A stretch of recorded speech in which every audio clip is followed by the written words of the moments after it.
Assume yourself to be an entrepreneur manufacturing coffee tables.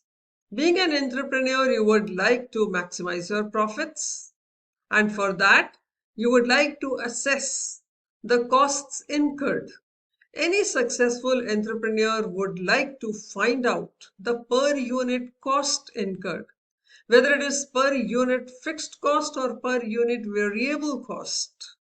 It is relevant because on the basis of cost incurred, on the basis of pricing of the product, one can estimate not only profit but also your competitiveness in the business.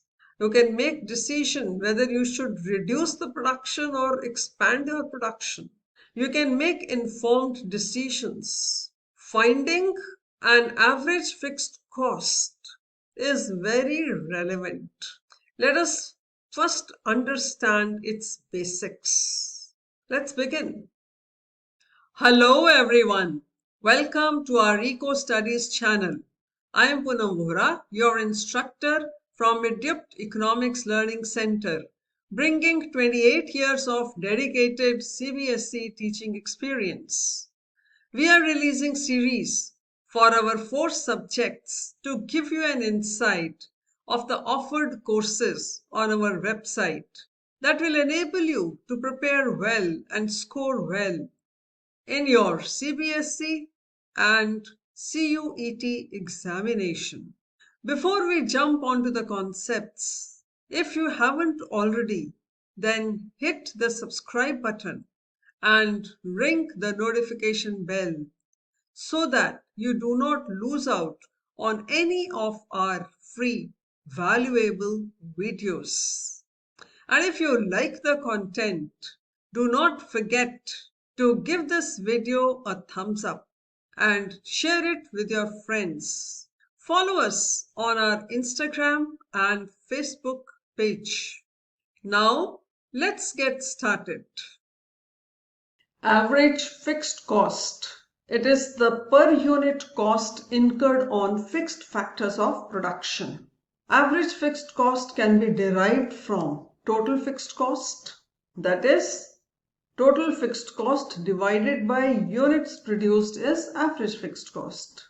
Let us understand this concept with the help of a tabular presentation as well as its diagrammatic presentation. When units produced are 0, total fixed cost has to be incurred, which is 60 in this case. Average fixed cost cannot be defined. When units produced increases to 1, total fixed cost remains same. Average fixed cost is 60. 60 divided by 1. When 2 units are produced, total fixed cost remains same, that is 60. Average fixed cost is now 30, that is 60 divided by 2.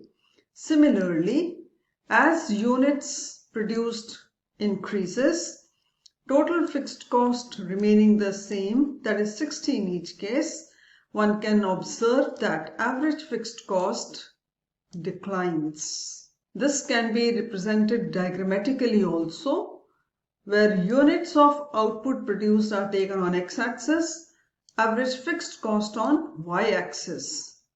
When 1 unit is produced, average fixed cost is 60, that is point A. For 2 units, it is 30, so one gets point B. For 3 units, it is 20 and one gets point C. When 4 units are produced, average fixed cost is 15 and one gets point D. At 5 units, average fixed cost is 12, one gets point E. By joining all these points, one gets average fixed cost curve, which is downward sloping and is in the shape of rectangular hyperbola. That is, rectangle formed at all the points have same area, and that area equals total fixed cost, which is average fixed cost into quantity. That is rectangle that forms at point A by joining on y as well as x-axis, and rectangle that forms at point B will have the same area. Why is it so? The area of each rectangle is same simply because total fixed cost is constant. So average fixed cost falls continuously. One can also notice that average fixed cost never touches either of the axes, but it becomes nearer to each axis. It is so simply because total fixed cost can never be zero. So average fixed cost depends upon total fixed cost.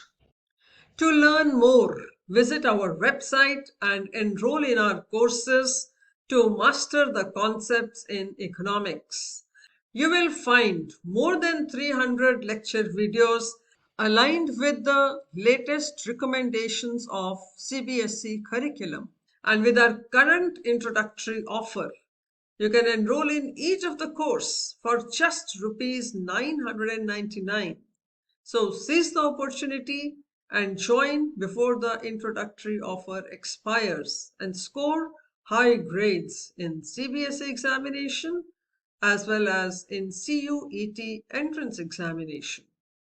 Like, share and subscribe to EcoStudies channel.